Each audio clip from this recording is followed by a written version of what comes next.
as a producer, one wants as many people as possible to see the movie you're producing. So I've never been of the opinion that it's either or. So I think Netflix and the streamers are a great asset for the film industry, because it's providing new audiences for movies. And I don't think there's competition. I think people still love the collective experience of going to the movies and to get that real sense of sharing emotion, which I think is so powerful. And often people then can go and watch the movie again on Netflix, and Netflix also, or any of the streamers, it can open up independent film for new audiences. So I think it's good. I think the theatrical experience works really well, and the streaming services work very well. But definitely, there's room for both. There's a sort of contradiction there, a dichotomy, isn't there? Because you want the collective experience, but there are many people watching the films individually on their own on streaming platforms. I think it very much depends for a producer on what the genre of film is and what the aspirations theatrically are for the film. And I'll give you 3 examples. One was Ordinary Love, which is a film we have in cinemas at the moment. And that's Liam Neeson and Leslie Manville. And the target audience is very much the same as The Wife, which is a Glenn Close, Jonathan Pryce film, which I produced last year. And was very successful. Thank you. And that is very much targeted at an older demographic, female skewed. And that demographic is still going to the cinema and consuming specialist theatrical movies internationally. Where there is a difference, I think, is in more male skewed films, if we're going to get technical on this. And films like Driven, which I produced in 2018, I think would have played theatrically 5-6 years ago. But that did sell to a streamer because didn't have a major star in it, and also it was much more male skewed. So that worked very well on the streaming services. Universal bought that. You sold your next film at Cannes last year to Netflix. Was that a difficult decision? The first film I ever sold to a streamer was Love Wedding Repeat, which we shot in 2019 in Italy. And Netflix came in and acquired the film worldwide 2 weeks before we started photography.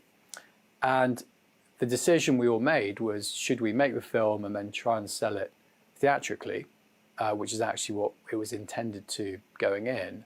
But then we thought, actually, in terms of getting the film out to 190 million people in a genre, a romantic comedy genre, which really works and people really consume, it changed the dynamic on it, and it's been a very good changed my thinking, and changed the dynamic in terms of what our expectations theatrically were for the film. And we thought, yeah, great, let's go for it. Let's not be Luddites, and let's go for the new reality. This year's awards seem to be dominated by Netflix. The Marriage Story, Two Popes, The Irishman. Do you think the other studios have to really start to up their game?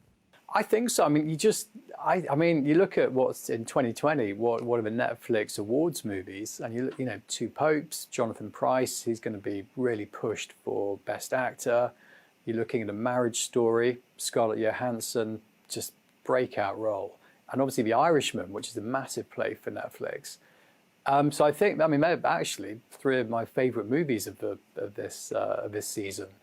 So I'm sure the studios are incredibly conscious that the world is slightly changing.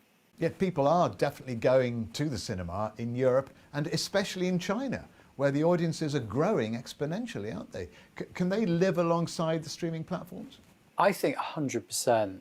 It's a film we've got coming out in March called Military Wives, and that's very much a collective cinematic experience. It's about a choir of women who come together, and it's very much, you sit in an audience watching a movie, and that's precisely what the theatrical experience is for.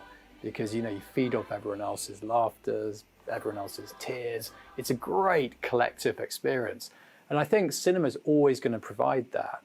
And it's also, you know, I've got 4 kids, and having to make them sit down in a cinema so they're not on 50 devices kind of, you know, walking in and out, and to actually focus on the movies is great. And I think the cinema offering with premium seats and just, you know, it's more comfortable now, get, you know, nice food.